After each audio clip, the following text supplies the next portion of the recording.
नमस्कार, जय माता दी। मैं हूँ आपकी अपनी लाइफ डिज़ाइनर जीतू आचार्य। कन्या संक्रांति यानी इसे आश्विन संक्रांति के नाम से भी जाना जाता है और इसी दिन अगर हम बात करते हैं तो विश्वकर्मा पूजा का खास महत्व होता है, यानी विश्वकर्मा दिवस भी इसी दिन मनाया जाता है। विश्वकर्मा जो कि कहते हैं कि भगवान भोलेनाथ के त्रिशूल को जिन्होंने बनाया था, जिनका निर्माण किया था, वो विश्वकर्मा ही थे और ये इंजीनियर कहे जाते हैं। यानी भगवान श्री कृष्ण की नगरी का निर्माण भी इन्होंने ही किया था। बहुत ही विधि विधान से इनकी पूजा की जाती है और ज़रूर करना चाहिए। हर काम करने वाले व्यक्ति को इनकी पूजा खास विधि विधान से ज़रूर करनी चाहिए इस दिन। अब ये कन्या संक्रांति जो है ये किस दिन पड़ रही है, यानी सूर्य का कन्या राशि में प्रवेश होगा। इसका इम्पैक्ट खास करके देखा जाता है राशियों पर, क्योंकि अपनी स्वराशि छोड़ करके बुध की राशि में इनका प्रवेश, और ये राशि चक्र बहुत महत्वपूर्ण राशि चक्र माना जाता है। कन्या राशि में सूर्य का बदलाव बहुत ही इम्पोर्टेंट होता है। 17 सितंबर को सूर्य सिंह राशि से निकल करके कन्या राशि में प्रवेश करेंगे। दोपहर का समय होगा 1:30 पर और ये 1 महीना लगभग इसी राशि में ही रहने वाले हैं। आपके लिए सूर्य देव की आराधना करने का ये महीना भी कहा जाता है। कहते हैं कि शस्त्रों का भी आपको पूजा विधि विधान करनी चाहिए, ध्यान रखना चाहिए, लेकिन सूर्य के मनोबल को भी आपने किसी तरीके से अपनी कुंडली में कमज़ोर नहीं होने देना चाहिए। राशियों पर इसका इम्पैक्ट किस तरीके से पड़ेगा उसे समझने की ज़रूरत है और ख़ास उपाय भी ज़रूर करने हैं। मेष राशि की बात करते हैं कि छठे भाव में ये गोचर होगा, यानी ये ट्रांजिट कन्या राशि में मेष राशि से छठा भाव होगा। आपके लिए वैसे ये गोचर बहुत अच्छा फ़ायदा देता हुआ नज़र आ रहा है। आपको सफलता भी दिलाएगा, आपके काम भी दिलाएगा, आपके कॉम्पिटिटर्स को भी शांत करेगा, लेकिन वहीं थोड़ा सा नौकरी में आपको चौकन्ने भी रहने की ज़रूरत है। वृषभ राशि की बात करते हैं, टॉरस की बात करते हैं। आपकी राशि से 5वें भाव में ये गोचर होगा और ये गोचर आपके लिए थोड़ा सा संभल कर रहने की एक शिक्षा दे रहा है कि यानी आपको थोड़ा सा संभल करके रहना है और अपने काम को ध्यान से करने का प्रयास करना है। कुछ मानसिक परेशानी आपको घेर सकती है इस समय में। किसी भी तरीके की मानसिक अवस्था को आप अपने काम के ऊपर हावी ना होने दें, यानी अपने काम का खास करके ध्यान रखें। मिथुन राशि की बात करते हैं, जेमिनी की बात करते हैं। हम एक उपाय भी ज़रूर देंगे सबको, ताकि हम एक महा उपाय से आप अपनी समस्याओं को सॉल्व कर सकते हैं। मिथुन राशि, आपकी राशि से ये चौथे भाव में ये गोचर होगा, ट्रांजिट होगा। ये आश्विन संक्रांति कन्या में गोचर जो होगा आपकी राशि से 4th हाउस होगा, तो आपके लिए कुछ अच्छा फ़ायदा देता हुआ नज़र आ रहा है। कुछ आपकी लग्जरीज को बढ़ाएगा, पिता से कुछ फ़ायदा आपको दिला सकता है, प्रॉपर्टी में कुछ ज़मीन जायदाद में आपको फ़ायदा हो सकता है, मुकदमों में आपको फ़ायदा हो सकता है, आपकी समस्याओं को सुलझाएगा और पैतृक प्रॉपर्टी से आपको लाभ हो सकता है। तो आपके लिए तो ये गोचर अच्छा है। कर्क राशि की बात करते हैं, यानी कैंसेरियन की बात करते हैं, तो आपकी राशि से ये 3रे भाव में पराक्रम भाव में ये गोचर होगा। तो प्रतियोगिता कंपटीशन अगर आप कोई लड़ रहे हैं तो लड़ सकते हैं, आपको अच्छा एक अपॉर्चुनिटी मिलता है, सक्सेस मिलती हुई नज़र आ रही है, लेकिन आपके काम में थोड़ा सा आपको अटेंटिव रहने की भी ज़रूरत है। यानी कई बार क्या होता है कि अच्छा काम मिल जाता है तो हम लथार्जिक हो जाते हैं, हो तो गया काम, चल तो रहा है काम, ठीक है, शांति से बैठते हैं, तो लेकिन गलती हो सकती है, चूक हो जाएगी, तो आपको थोड़ा सा संभलने की ज़रूरत है। सिंह राशि की बात करते हैं, आप ही की राशि से 2रे भाव में ये गोचर होगा, लेकिन आपकी राशि से निकल करके जा रहे हैं सूर्य, आपकी राशि के स्वामी हैं।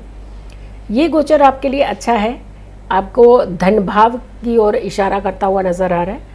तो वहीं एक तरफ धन बढ़ेगा, वहीं एक तरफ धन के चलते कला कलेश भी बढ़ जाएगी।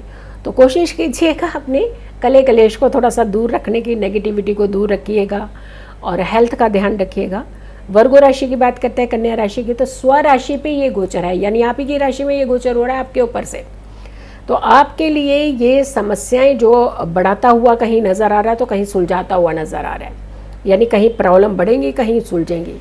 तो यानी कुल मिलाकर के 50-50 जैसी सिचुएशन बनाता हुआ आ रहा है। लेकिन हाँ, अगर कोई गवर्नमेंट सेक्टर में आपका कोई काम फंसा हुआ है तो वो काम आपका निकल सकता है। तुला राशि की बात करते हैं, यानी लिब्रा की बात करते हैं, आपकी राशि से 12वें भाव में ये गोचर हो रहा है।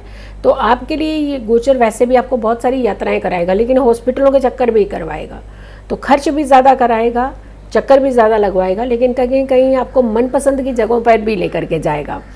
तो ऑलमोस्ट ऑल मिल मिला करके ये 50-50 कह सकते हैं आपके लिए ये गोचर।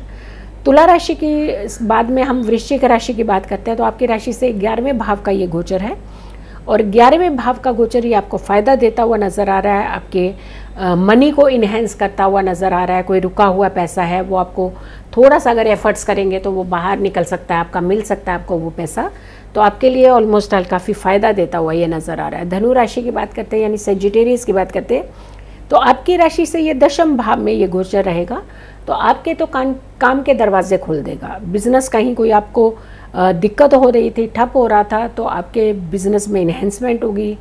नौकरी में अगर कोई दिक्कत चल रही थी तो नौकरी को एक अच्छे एकदम से आपको कोई स्कोप मिल सकता है अच्छी नौकरी का, यानी कहीं ना कहीं आपको परेशानियों से बाहर निकालता हुआ ये गोचर दिख रहा है। मकर राशि की बात करते हैं यानी कैप्रिकॉर्न की बात करते हैं, तो आपकी राशि से 9वें भाव में ये गोचर होगा, और आपके लिए ये 9वें भाव का गोचर जो है थोड़ा सा पिताजी के साथ ये चिड़चिड़ापन भी और साथ के साथ वाद विवाद भी करा सकता है, तो आपको ज़रा संभलने की ज़रूरत है। काम में भी थोड़ी सी दिक्कतें पैदा कर सकता है, तो कुल मिलाकर के ये कहीं अच्छा कहीं बुरा नज़र करता हुआ भी आ जा रहा है, तो थोड़ा सा संभल करके चलने की ज़रूरत है। कुंभ राशि की बात करते हैं, एक्वेरियस की बात करते हैं, तो आपकी राशि से ये 8वें भाव में गोचर हो रहा है, और 8वें भाव के लिए गोचर ये आपकी हेल्थ को सीधा इंडिकेट करेगा। अचानक कुछ परेशानी आपको घेर सकती हैं, और कुछ केसेस आपके हैं जो फिर से दोबारा जाग सकते हैं, तो अननेसेसरली की प्रॉब्लम्स जो है वो आपको घेरती हुई नजर आएंगी। आखिरी राशि है मीन राशि यानी पाइसियन के लिए 7वें भाव में ये गोचर होगा, और आपके लिए एक तरफ से तो आपके धन का नुकसान कराएगा, दूसरा आपके रिश्तों में भी कहीं ना कहीं कले कलेश कराएगा। हेल्थ का खास करके ध्यान रखने की ज़रूरत है, थोड़ा संभल करके चलने की ज़रूरत है, अपनी वाणी के ऊपर थोड़ा सा ध्यान रखने की ज़रूरत है।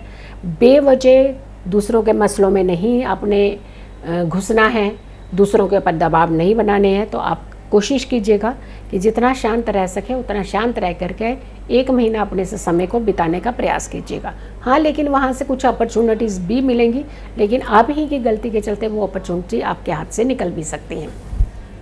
तो कुल मिलाकर के ये कन्या राशि का ये गोचर है सूर्य का, ये आश्विन संक्रांति का ये जो गोचर है, ये आपने ध्यान रखना है, संभलना है।